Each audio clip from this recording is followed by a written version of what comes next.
makinig tayo ng radyo? So, sa programa natin ngayon, ang ating topic ay tungkol sa sexual self. Ang sexual self ay bahagi ng ating pagkatao. Isa ito sa pinaka-komplikado pero pinakamahalagang aspekto ng ating pagkakakilanlan. Kabilang dito ang gender identity, orientation at kung paano natin pinapahayag ang ating sarili. Pero hindi ba dapat lalaki at sa babae lang? Kasi yun ang natural. Kenshin, maraming paniniwalang ganyan, pero hindi lahat ng tao pare-pareho. Ang mahalaga ay respeto.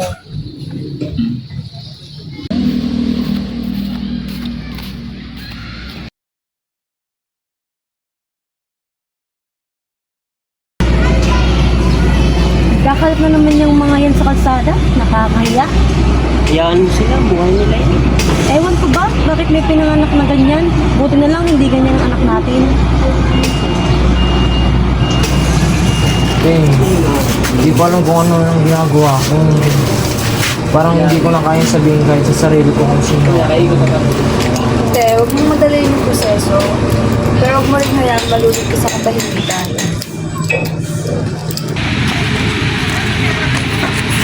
Hoy, Lebay. Laki-laki ng katawan mo tapos ang lamot mong kumilos. Bakla ka ba? Baka naman mas malaki ang utak niya kaysa sa'yo. Pinaglalaban mo pa yung bakla na yan? Sus, manahimik ka nga pare.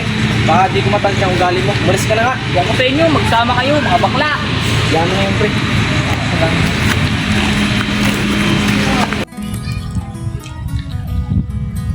Hindi tago ka ano? Wala. Oo, okay sige. Pero kapag handa ka na, nandito lang ako. Mahal ka lang? Mahal ka na naman. Hindi na ako sigurado kung ano ako. Di pinapansin, ingay sa tabi, magulong kapaligiran.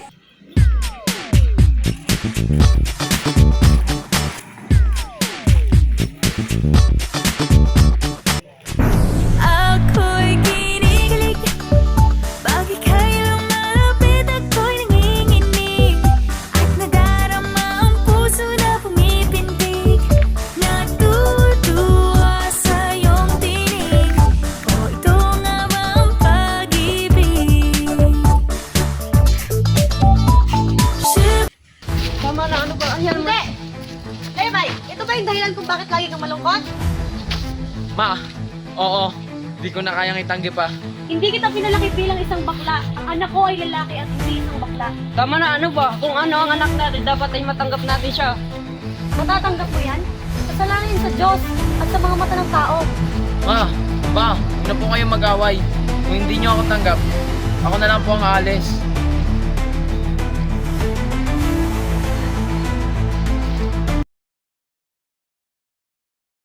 Huwag dyan, may creepy ako dyan.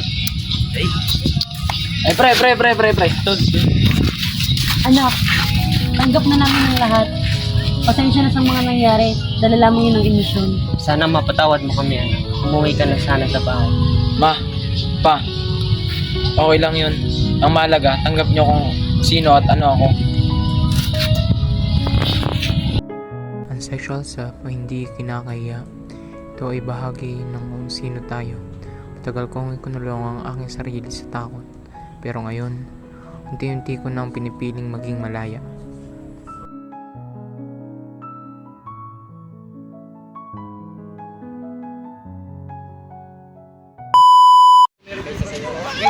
Ay!